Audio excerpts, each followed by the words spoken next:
Mary and I sort of feel like we're not doing anything but just giving them a social opportunity. I know that you think it's social, so it's hard for me. What happens when the foundation of a family is tested by secrets, power struggles, and one controversial newcomer? The cracks begin to show, and today we're peeling back every layer. Hey everyone, it's John from Reality Check. Thanks for returning. This week, we're diving into a gulf that could never be healed. We previously dropped the bombshell that Janelle Brown doesn't want to reestablish any kind of relationship with Robin Brown. Robin apparently attempted to reach out to her in order to reconcile. But Janelle, she's not so ready to open that wound. Why? What happened between these two women who would be sister wives and spiritual partners? Janelle spoke of a lot of hurt in their past, but that hurt is not amorphous. It's linked directly to Robin's arrival in the family and what it did to everyone else. If you think that this is just a case of personalities clashing, think again. The truth is a whole lot more complicated emotionally, and yes, more painful. When Robin became a part of the Brown family, she didn't just become part of a marriage. She rocked an already fragile system. The family wasn't in a good financial situation. Janelle and Cody worked full-time just to keep their children, but then also the whole group of them afloat. Even Mary worked, though part-time. But when Robin joined the scene, Cody decided she wouldn't work. No, instead, she'd stay at home with the kids, to help with the kids, particularly Christine's. Sounds reasonable on the surface, doesn't it? But to Janelle, this was catastrophic.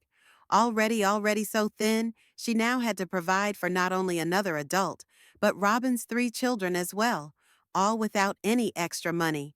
That resentment did not dissipate. Instead, it simmered quietly, season by season. Imagine yourself as the one carrying the weight of an oncoming house, while all the rest are throwing bricks without moving. That is what Janelle went through. The burden was not just monetary, it was regarding respect, values, and control. But that was just the beginning. Robin brought into the family something else, something that shook its pillars, an alternative approach to parenting. And not everybody appreciated it. Janelle, direct and independent in her tastes, was nearly foreign to Robin's emotional parenting style. Robin babied, comforted, mediated, and she inserted herself into child decisions that weren't hers. Janelle didn't just see that as intrusive, she saw it as disrespected. And religion? The family was already making adjustments. Christine, Janelle, and even Mary had begun taking a more casual approach. They urged the children to find their own path, make their own decisions, and even stretch beyond their fundamentalist roots. But Robin? She came fiercely devout, committed to the doctrine, committed to the lifestyle, and committed to shaping the children accordingly. Suddenly, the talks regarding church, choices, and freedom started developing a more lecturing attitude. Even one of the children commented, "We were told we could choose our own church when we're grown up, but I hate the church we have now." This was not a matter of disagreement. This was a conflict of two worlds. It resulted in emotional casualties. Robin was not just another wife. She became, in a manner of speaking, a wedge forcing Janelle away from the rest of the clan. Janelle didn't feel invisible, but replaced emotionally, financially, and spiritually. And that is a betrayal difficult to forget. So when Robin reached out and called to apologize, Janelle waited. She lingered. And maybe now you understand why. There is baggage here, complicated, tangled, and still dripping. But is there more to this story yet to be uncovered? Stay tuned, because what's going to happen next may completely alter the way you view this family. When spirituality, parenthood, authority, and allegiance converge in a plural marriage, the consequences aren't only emotional, they're explosive. As the family settled in Las Vegas, the differences between Robin and the other wives didn't just surface, they became unavoidable. One episode in particular stripped bare the tension.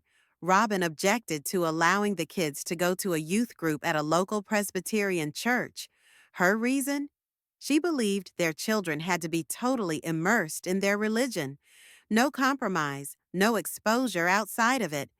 This did not sit well with Maddie. Their disagreement was not religious, it was one of control. Janelle noticed this and was in clear distress. Robin was once more inserting herself into a position she had not earned, one that broke the line of respect and trust between the wives.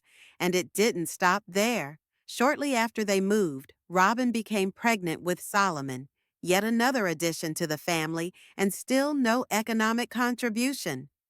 For Janelle, working full-time and bearing much of the family's economic burden, this was an insult. Robin wasn't just changing the rules, she was changing the dynamics of the family, and Janelle was paying the price. But the biggest issue? Not parenting or finances. It was the dynamic between Robin and Cody's relationship, a damsel energy, Janelle explained. Janelle had said Robin was helpless, someone who was always in need of rescue. She noticed the way Robin would make an issue out of nothing, only for Cody to swoop in and rescue her. It wasn't just inconvenient, it was manipulative. Janelle had always been proud of independence, hard work, emotional stability. Watching Robin's constant need for Cody to coddle her felt staged. And worse, it succeeded, whereas Robin insisted Janelle was just more comfortable in her union to Cody. Janelle saw something different. She noticed a new wife transforming the dynamic of the marriage, monopolizing all of Cody's attention, drawing his energy from the rest of the family, and doing so without necessarily giving anything in return. Their systems of belief couldn't have been more opposed. Janelle was a believer in autonomy. She hoped her children would be able to make choices for themselves, spiritually and otherwise. Robin, doctrine-driven, firmly tied to Cody's rigid interpretations. To her, to obey the faith was to obey its tenets, no avoiding it. This history runs deep here, based in financial stress, parenting conflicts, and emotional incompatibility. And while Robin may appear sweet and compliant, to Janelle, it was more like a performance to keep Cody close at hand. Every crisis Robin had, every problem she created, seemed to push Cody further away from the others. Was it love? Or about clinging at the top of the family hierarchy? To Janelle's way of thinking, Robin had never assimilated. Instead, she'd siphoned energy and resources away from the family for herself. For Christine, the same. They were never even in a relationship. Christine was already drained emotionally when Robin entered her life. Pregnant with her sixth child, not valued, drained. Cody, however, was pursuing Robin. When Truly was born, Cody was practically absent. Before long, he left on an 11-day honeymoon with Robin. 11 days, not a spur-of-the-moment anniversary weekend, not a work trip. A full-blown honeymoon, while Christine waited at home, alone, with the baby. And in that moment, the message was unmistakable. Robin was now the priority. For the other wives, it was not betrayal. It was abandonment, emotional, spiritual, financial, total. Now Cody remains with Robin and her children most of the time, not by happenstance, but because that's the world she built, a world in which she's always desired, always at the center, always in the spotlight. And for Janelle, Christine, and the others, they were compelled to carry the load, to watch from the sidelines as the family they helped build orbited around a new axis. For a man who sermonizes on balance and equality before the Lord, Cody Brown does not appear much equal in his attention. To the others and to Janelle, it is painfully obvious. He bows to Robin. Her needs, her children, her emotions. His attention is not shared. It is concentrated. Day 1, Cody insisted Robin's children call him Dad. And yes, uniting a family is never easy, but insisting on that level of intimacy day one, that wasn't real, insulting, especially to children who were not even adjusting to new environments yet. For Janelle, this was not normal. This was high-speed integration, and it hijacked the rest of the family. It wasn't just the wives who felt it, so did the children. Suddenly, their father was gone emotionally, and often physically too. Why? Because he was building something new, something shiny, a new love, a new loyalty, a new life. Christine and Janelle knew it. He wasn't just starting over, he was prioritizing others. The new wife, the new children, the new unborn baby on the way. And as painful as it was, they couldn't help but notice it.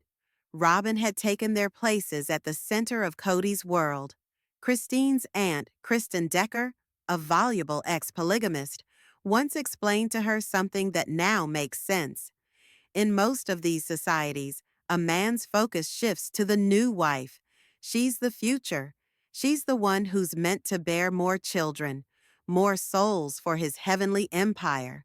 Love, friendship, those are secondary. Children are not. In certain fundamentalist sects, a husband's interaction with a wife can be boiled down to a single function: pregnancy. Outside of that, he may hardly talk to her, hardly even know her. And yet, the kingdom expands. So when Cody says he's a father to all 18 or 20 of his children, the question is, how? How can one man build that many relationships in a significant way when he's hardly even in their lives? The response, bitterly, is simple. He can't. He eats, sleeps, departs. A revolving door of figures. The only consistency in the kids' lives? Their mothers. Is it really any wonder that so many of his kids are drifting away? They're not abandoning their father on a whim. They're reacting to years of emotional neglect, years of waiting for him to show up and being disappointed when he didn't. To them, he wasn't ever present. Not totally, not emotionally, not on an even keel. So, no, don't expect a fairy tale resolution. Don't hold your breath for Robin and Janelle to bake bread together or braid each other's locks in the kitchen. That fantasy is dead. The truth, polygamy is not fairy tale. It is not peaceful. It is not sisterhood.